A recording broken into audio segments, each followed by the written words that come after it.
미국이 지금 발칵 뒤집혔습니다. 초등학생 아이들의 생생한 모습을 담기 위해 한국과 대만, 홍콩에 방문한 미국의 다큐멘터리 촬영팀이 충격적인 장면을 포착했기 때문인데요. 해당 장면이 실시간으로 방송되자 현장에서 지켜보고 있던 관객들은 물론 TV 생중계로 지켜보던 시청자들까지 경악을 금치 못했다고 합니다. 심지어 현장에 있던 몇몇 스태프들은 이대로 방송에 나가도 정말 괜찮은 거냐며 한국을 제외한 다른 나라들을 걱정하기까지 했다는데요. 실제로 촬영 당시 각 나라 아이들의 점수를 매기던 한 심사위원은 한국의 아이들은 다른 나라와는 비교가 불가한 독보적인 수준이라며 극찬을 아끼지 않았다고 합니다. 그렇다면 도대체 한국의 아이들이 어떤 모습을 보여줬길래 이렇게 난리가 난 건지, 그리고 한국과 대만 그리고 홍콩은 각각 어떤 점수를 받게 되었는지 함께 알아보러 가실까요? 이야기를 시작하기 전에 구독과 좋아요는 눌러주셨나요?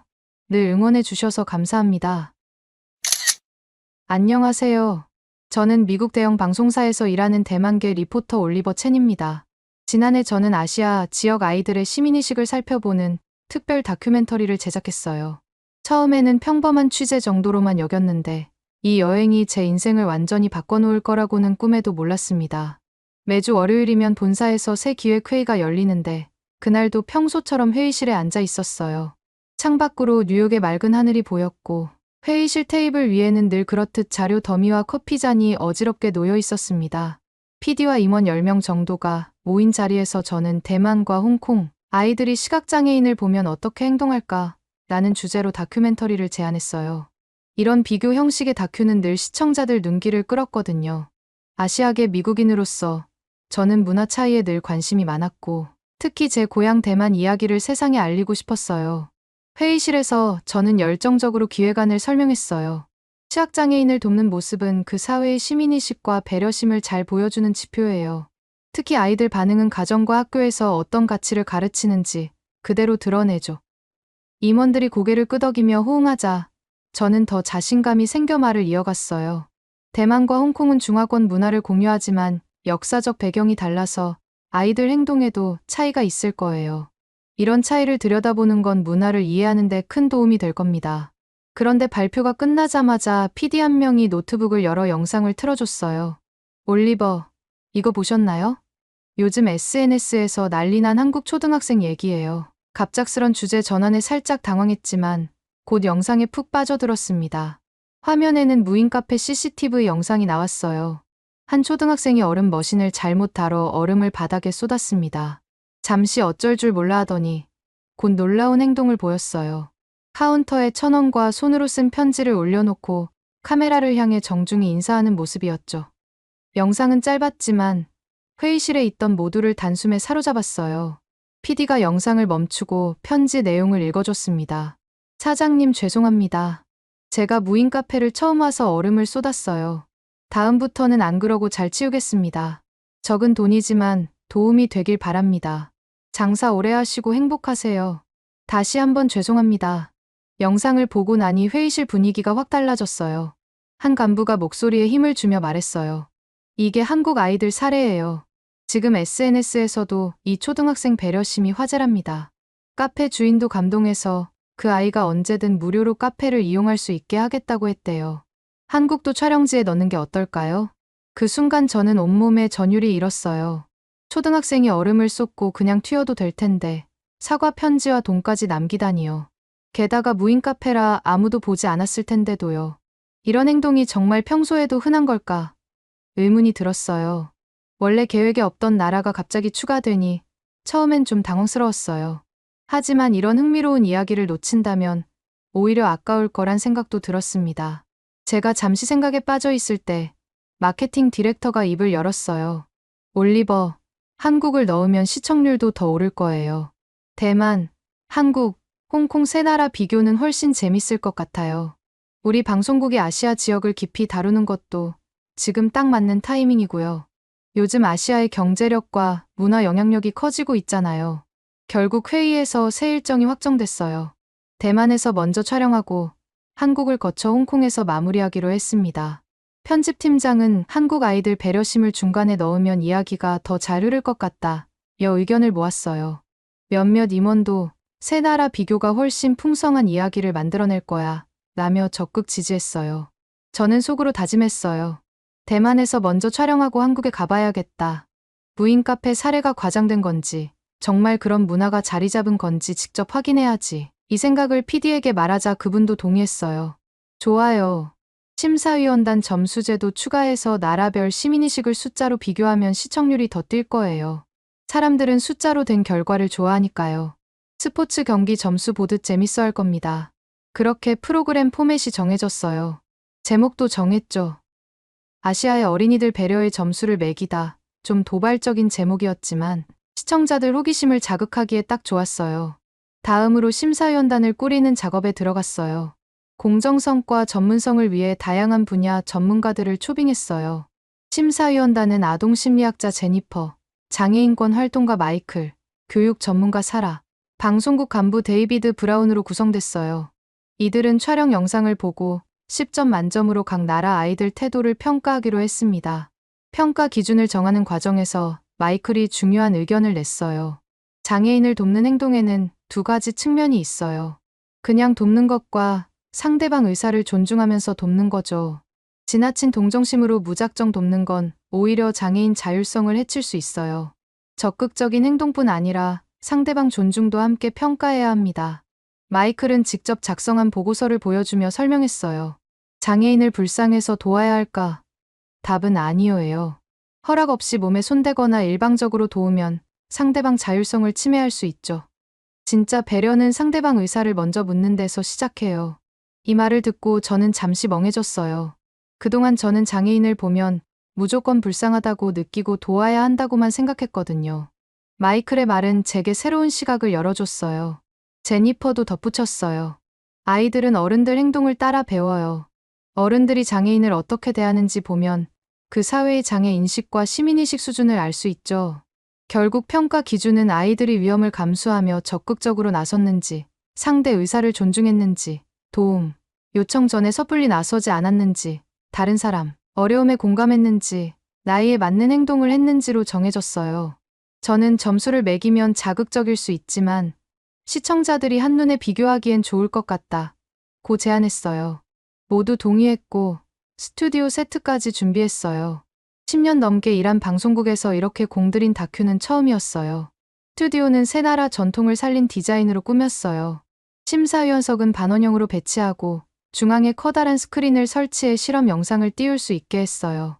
심사위원들 앞에는 점수판을 놓고 최종 점수는 평균으로 계산하기로 했습니다. 모든 준비가 끝나고 저희는 첫 목적지인 대만으로 떠날 채비를 했어요. 대만으로 떠나는 날, 공항에서 저는 왠지 모를 설렘을 느꼈어요. 고향 대만을 취재하는 것도 오랜만이었지만 한국 무인 카페, 초등학생 같은 놀라운 모습을 볼 수 있을까 하는 기대감 때문이었죠. 대만은 유교 문화 영향을 받아 예의와 공경을 중시하는 사회예요. 그래서 저는 대만 아이들이 시각장애인을 보면 그 어떤 나라보다 적극적으로 도울 거라 예상했어요. 비행기에 오르며 생각했어요. 아이들 배려심에도 나라마다 차이가 있을까? 그 차이는 어디서 오는 걸까? 이 궁금증이 머릿속을 떠나지 않았어요. 비행 내내 자료를 읽으며 각 나라 교육 시스템과 문화 배경을 공부했어요. 대만은 중국 전통 문화, 일본 식민지 시절, 최신 민주주의가 섞인 독특한 사회였어요. 한국은 유교 전통이 강하면서도 빠르게 현대화된 나라였고, 홍콩은 영국 식민지 영향으로 서구, 가치와 중국 전통이 공존하는 곳이었죠. 타이베이에 도착하자마자 현지 제작팀과 회의를 했어요. 대만 PD 린 씨는 노련한 베테랑이었어요. 우리 아이들은 예의 바르지만 요즘은 개인주의 성향도 강해졌어요. 어떤 결과가 나올지 저도 궁금하네요. 린 씨 말에 저도 호기심이 더 커졌어요. 촬영 장소는 타이베이 시내 초등학교 주변으로 정했어요. 학교 근처엔 공원, 횡단보도, 좁은 골목이 있어 다양한 상황을 연출하기 좋았어요. 시각장애인 역을 맡은 대만 배우 린밍 씨는 연극배우로 장애인 연기에 익숙했어요. 흰 지팡이를 짚고 선글라스를 쓴 모습이 실제 시각장애인 같았어요. 촬영 전날 저녁, 호텔 로비에서 마지막 리허설을 했어요. 린밍 씨는 안녕하세요. 혹시 지하철역이 어디인지 모르겠네요. 잘 안 보여서요. 도와주실 수 있나요? 라는 대사를 연습했어요. 발음도 자연스럽고 표정과 몸짓도 진짜 같았어요. 다음 날 촬영이 기대됐어요. 다음 날 아침, 일찍 현장에 가서 카메라를 설치했어요. 5대의 카메라를 각기 다른 각도에 배치해 상황을 찍을 준비를 했습니다. 스태프 2명은 행인처럼 위장해 주변을 돌았고, 저는 밴 안에서 모니터로 상황을 지켜봤어요. 오후 2시, 수업 끝나는 시간에 맞춰 민밍 씨가 자리를 잡았어요. 처음 만난 건 책가방을 맨 10살쯤 된 남자아이 3명이었어요. 민밍 씨가 지팡이를 더듬으며 다가가 안녕하세요. 지하철역이 어디인지 아세요? 제가 잘 못 봐서요. 라고 물었어요. 아이들은 서로 눈치를 보다가 한 명이 나서서 대답했어요.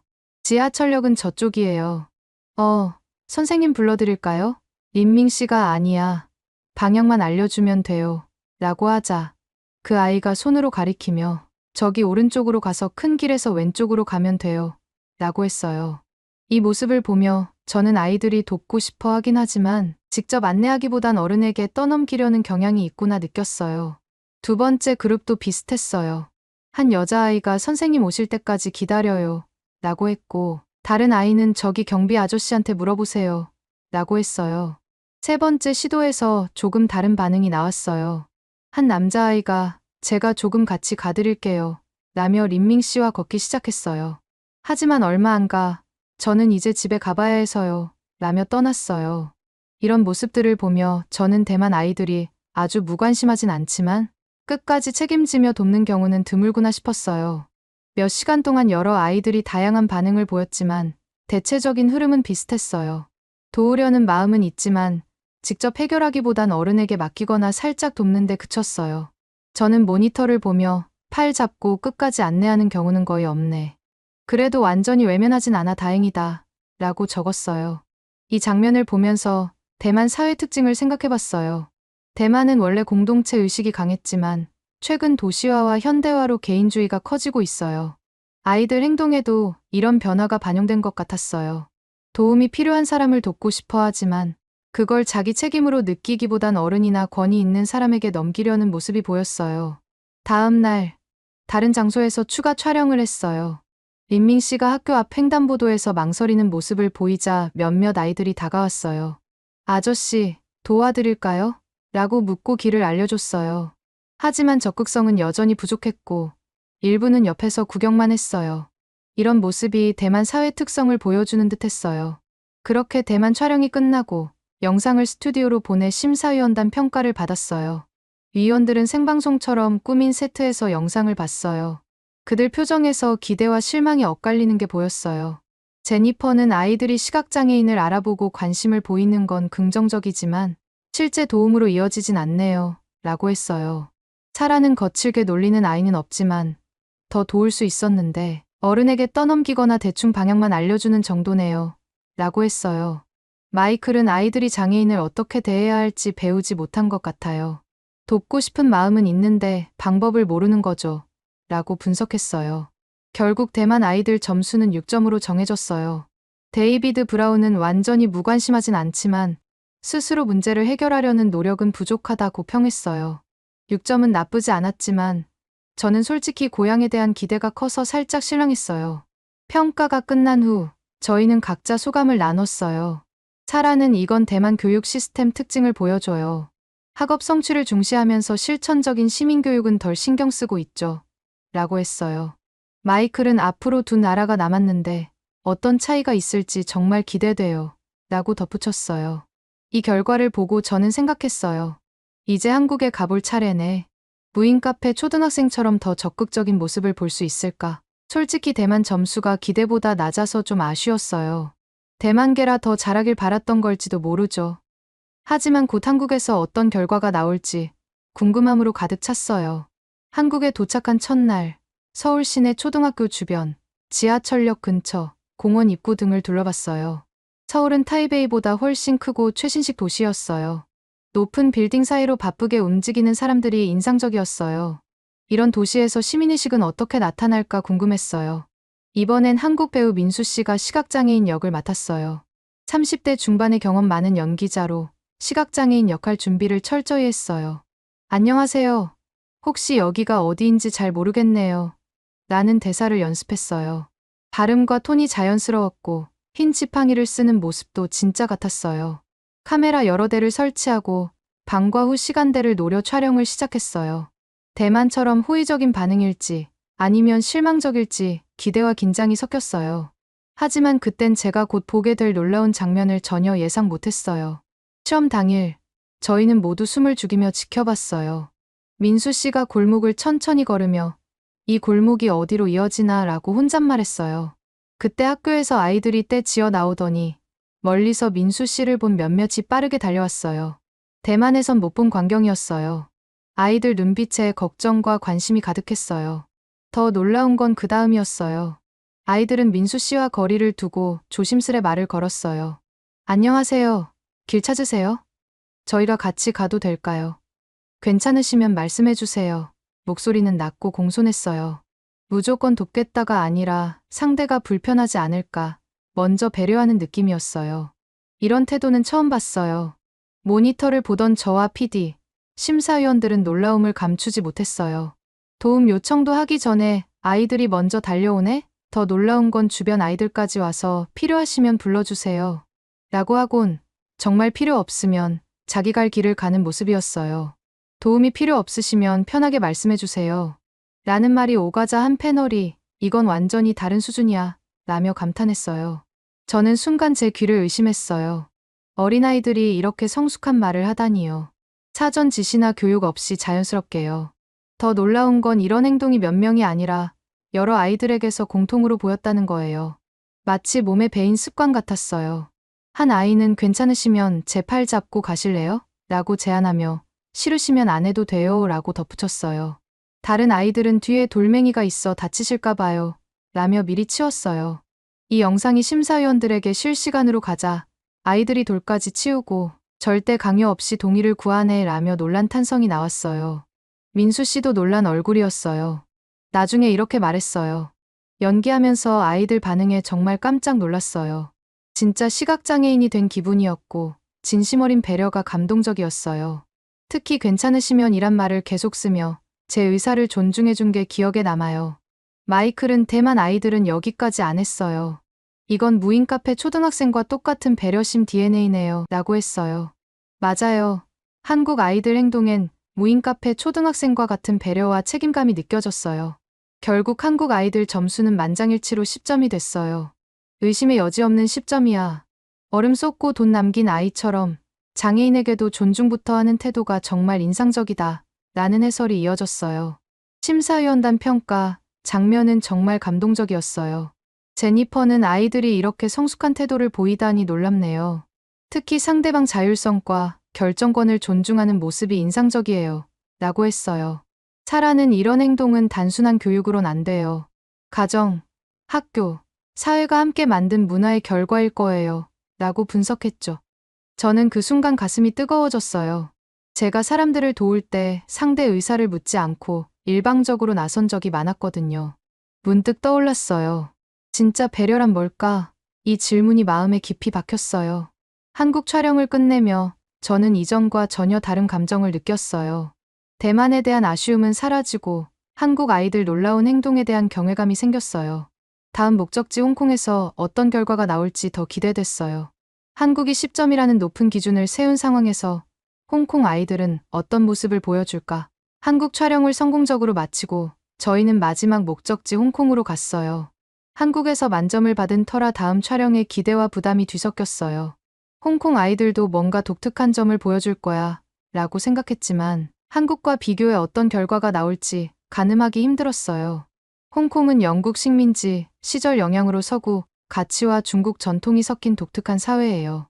대만이나 한국처럼 유교 문화를 공유하지만 국제 금융 중심지로 경쟁이 치열하고 개인주의 성향도 강하죠. 이런 배경에서 홍콩 아이들은 어떤 시민의식을 보여줄까 궁금했어요. 홍콩에 도착한 첫날, 현지 제작진과 촬영 계획을 세웠어요. 홍콩 PD 첸 씨가 홍콩 아이들은 학업 압박이 엄청나요. 그래서 다른데 신경 쓸 여유가 거의 없죠. 라고 했어요. 이 말을 듣고 살짝 걱정됐지만 결과를 보고 판단하기로 했어요. 촬영 장소는 도심 사교육거리, 골목, 지하철역 출구로 정했어요. 홍콩 거리는 타이베이나 서울과 또 다른 분위기였어요. 영어와 중국어가 섞여 쓰이는 국제적인 도시였고 사람들이 빠르게 움직였어요. 현지 배우를 섭외해 도와주시겠어요? 라는 비슷한 대사로 준비했어요. 팀원들과 저는 한국이 너무 높은 점수를 받아서 홍콩도 어느 정도 나왔으면 좋겠다 고 말았어요. 하지만 왠지 모를 불안감이 들었어요. 아시아 문화권인데도 나라마다 시민의식이 다를까? 이 의문이 계속 맴돌았어요. 첫날 촬영에서 배우가 지나가는 초등학생들에게 혹시 계단 내려가는 길 좀 알려주실 수 있나요? 라고 물었어요. 그런데 몇 명이 그냥 쳐다보더니 고개만 흔들고 가버렸어요. 이 장면을 보고 스태프들끼리 어리둥절한 눈초리를 주고받았어요. 저도 믿기지 않았어요. 한국과 대만에서 본 반응과 너무 달랐거든요. 그래도 대만은 도와달라 하면 도와주는 신용이라도 했는데 홍콩은 도움을 거절하다니 상상하지 못한 일이었죠.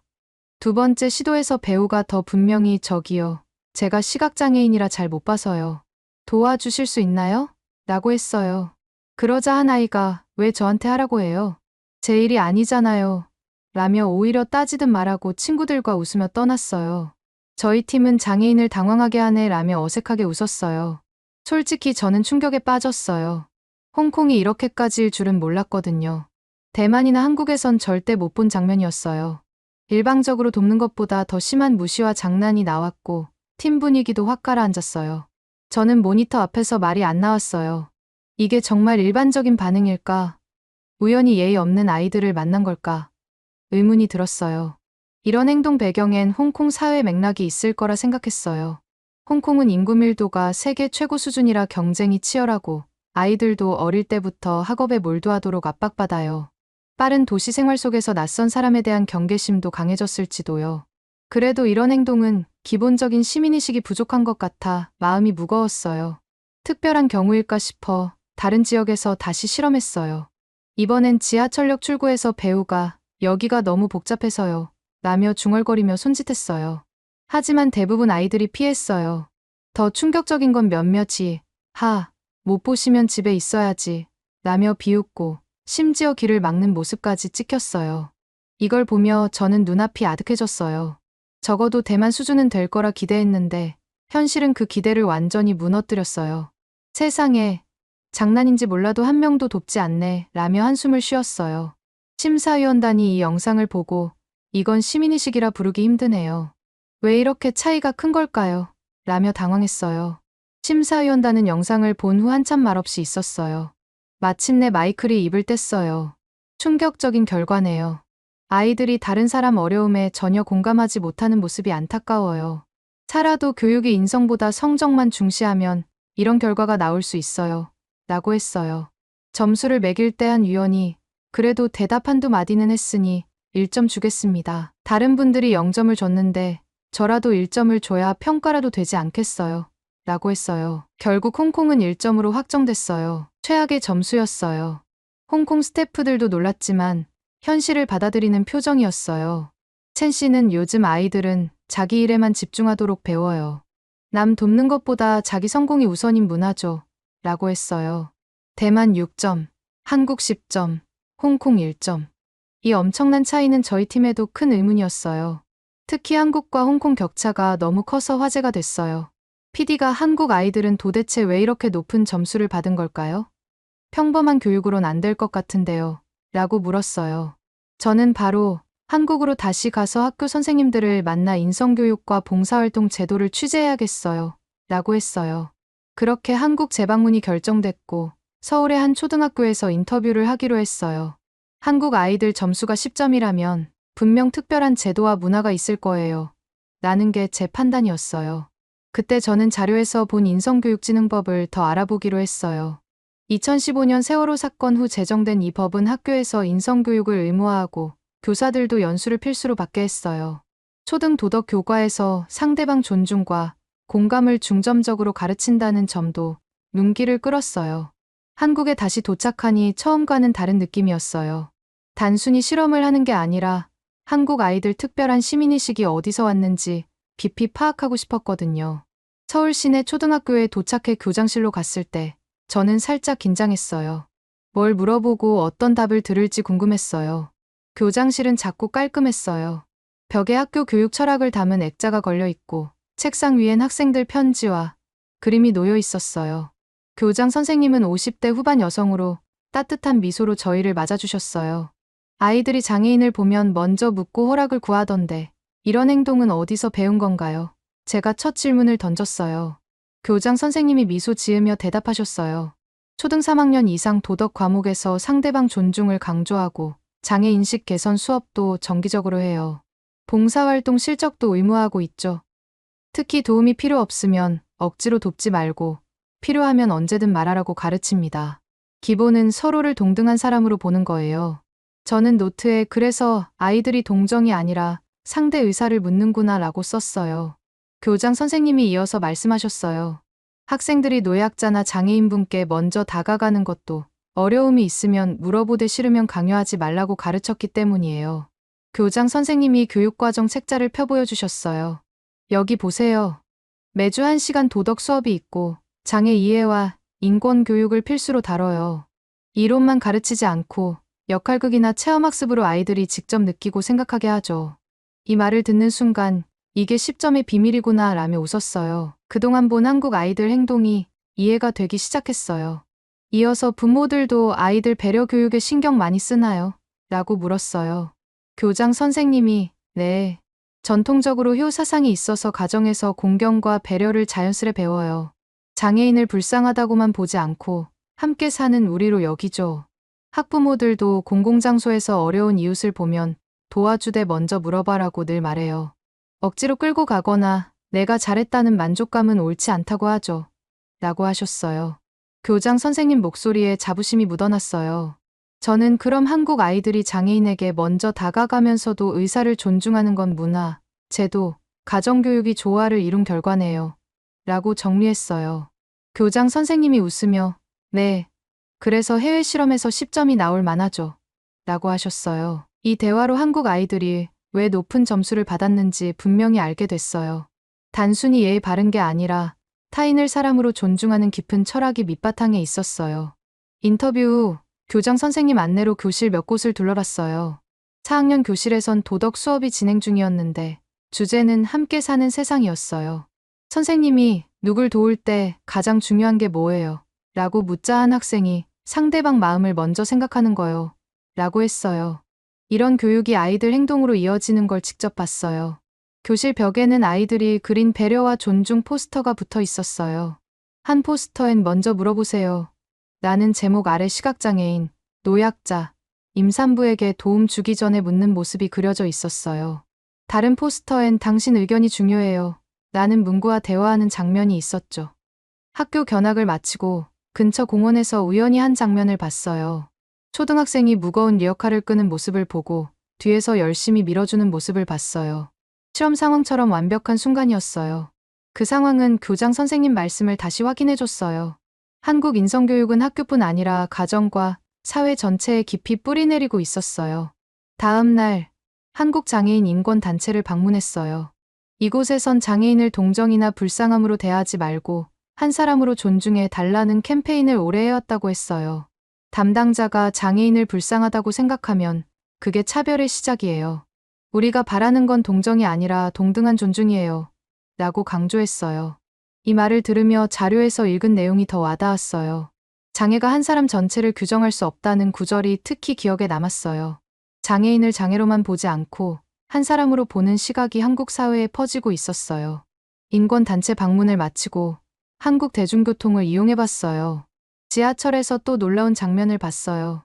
임산부 배지를 단 여성이 타자마자 앞에 앉던 중학생쯤 된 남학생이 일어나 여기 앉으세요. 라고 양보했어요. 더 놀라운 건 이게 전혀 특별해 보이지 않았다는 거예요. 일상처럼 자연스럽게 일어나고 주변 사람들도 당연하게 받아들였어요. 이런 경험으로 한국 시민의식이 단순히 교육 결과가 아니라 문화와 사회 시스템이 함께 만든 산물임을 깨달았어요. 이 깨달음은 제 다큐 방향에도 큰 영향을 줬어요. 한국에서 취재한 내용이 담긴 다큐가 방송되자 심사위원단과 시청자들은 한국 아이들은 10점에 맞는 교육 환경을 갖췄다. 고입을 모았어요. 특히 홍콩 1점과 대비되며 큰 반향을 일으켰어요. 도와주기는커녕 방해까지 하는 충격적인 모습이란 패널 멘트가 전파를 탔어요. 방송이 끝난 후 SNS 반응이 폭발적이었어요. 우리 아이도 한국 아이들처럼 키우고 싶다. 미국에도 이런 인성교육이 필요하다는 글이 쏟아졌어요. 대만과 홍콩 부모들도 이 다큐 보고 반성했어요. 한국처럼 실천 중심 교육을 해야겠다며 열광했어요. 이 방송은 각국 교육 전문가들 사이에서도 화제였어요. 미국 교육학자가 한국 인성교육은 도덕 강의가 아니라 일상에서 실천하는 방식이라 인상적이다라고 했어요. 홍콩 교육부 관계자는 인성교육을 강화해야 한다는 교훈을 얻었다며 개혁 필요성을 말했어요. 홍콩 언론은 다양한 분석을 내놨어요.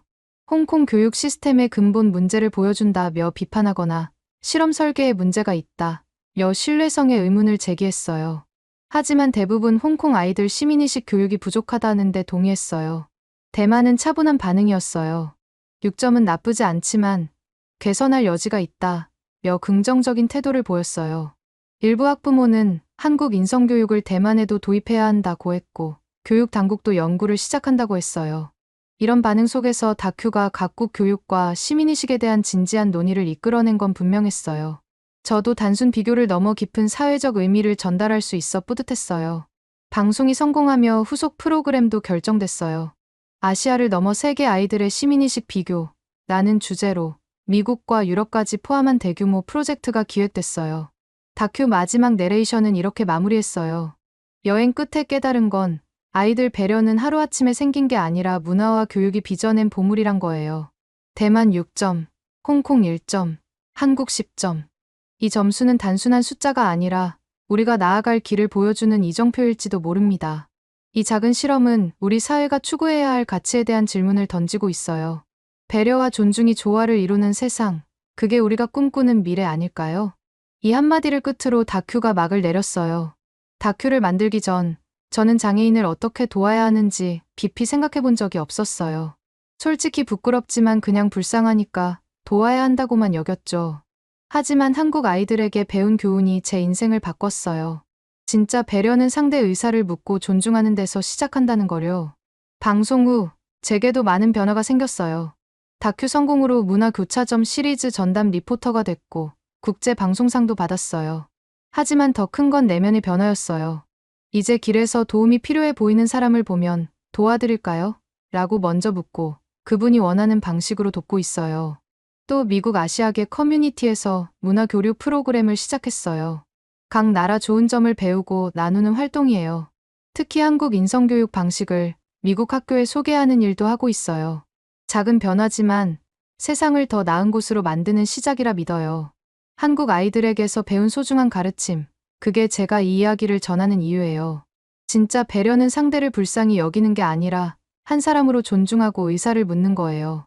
이 단순하면서 강렬한 교훈이 세상 곳곳으로 퍼지길 바랍니다. 가끔 무인 카페 초등학생이 잘 지내는지 궁금해요. 그 아이는 자신의 작은 행동이 이렇게 큰 파장을 일으킬 줄 알았을까요? 세상을 바꾸는 건 거창한 일이 아니라 이런 작은 진심과 배려에서 시작되는 게 아닐까 싶어요. 그 변화의 중심에 한국 아이들이 있다는 게 저에게 큰 희망이에요.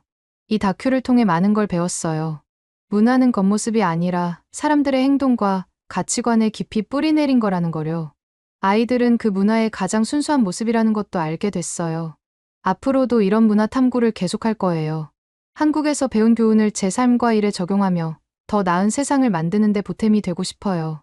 여러분들은 한국의 시민의식이 어떻게 이렇게까지 될 수 있었다고 생각하시나요? 아니면 한국에 자랑할 것이 더 있을까요? 추후 한국을 주제로 한 다큐멘터리를 만들고 싶어 여쭤봅니다. 오늘의 사연은 어떠셨나요? 오늘의 사연이 마음에 드셨다면 좋아요만 한번 눌러주세요. 1초밖에 안 걸리지만 좋아요를 한번 눌러주시면 더 좋은 사연을 소개해드리는데 큰 힘이 된답니다. 긴 영상 시청해주셔서 감사합니다. 오늘도 행복한 하루 보내세요.